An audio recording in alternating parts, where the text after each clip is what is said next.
পাগলটাকে দেখ পাগল কি বলছিল? কে জানে কি বললো? হ্যাঁ বলা গেছে। হ্যাঁ আনসারগুলো শুনতে পেলো না না। কি বলি মেমোরি হাওড়া না কি এরকম কেন বলে বল। নিজেই বুঝতে আচ্ছা পারলাম আমার জন্য বল। আমি তো নিজেই বুঝতে যেটা তুই পারলাম সেটাই বল। কি একটা আমি হাওড়া কিছুই বোঝা গেল না কি হাওড়া আসছে কি মেমোরি হাওড়া বললো? তাহলে কি বললো? কে জানে ত্রিবেণী ফিবেণী ত্রিবেণী হাওড়া হতেই পারে না, ওখান থেকে তো আসে না, ব্যান্ডেল আসে, কি জানি কিছু একটা হবে। তুই যখন দূরে কোথাও যাবি তখন কি করে যাবি? একটা হবে এখান থেকে যাবি।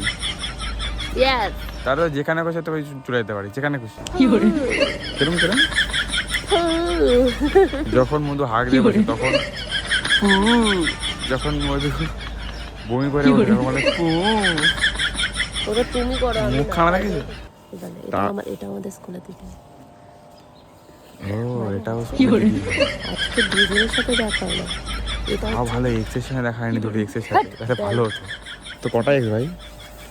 দুটো না গুনে তিনটে? গুনে শেষ করতে পারবে না এত। এটা উই উই হাওড়া আসছে, উই উই হাওড়া, কেরম কেরম আমরা দেখি, কেরম আমরা দেখি না হাসি খানা কিন্তু মারা। উই উই হাওড়া দাঁড়া কি ওই দেখ আসছে কি উই হাওড়া আসছে। হ্যাঁ কি এটা হাওড়া, এটা কি বলো তো? ওই দেখ ওকে আমার দেখ ভাইপো আর ওই ডগেশ ভাই এখানে ডিজাইন করছে। মার আগে ছেলেটা ধাক্কাটা খাবে। আগে ছেলেটার মতো পড়ে গেল ডগেশ ভাই। মাথা বুদ্ধি আছে তোমাদের মতো না, হ্যাঁ আমাদের মতো মানে ও আমার মতো অনেককে দেখেছে। তোমাকেই দেখেছি। হয়ে গেল উই হাওড়া শিখে গেছে। তার মানে আমার থেকে অন্য কাউকে চাই তাই তো? হ্যাঁ ব্যাঙের মাথা, বলছে হ্যাঁ ব্যাঙের মাথা চাই আমার। হ্যাঁ ওই দিন খাই তার মানে- পাগলটাকে দেখ পাগলটাকে দেখ কোথায় পাগল? পাগলটা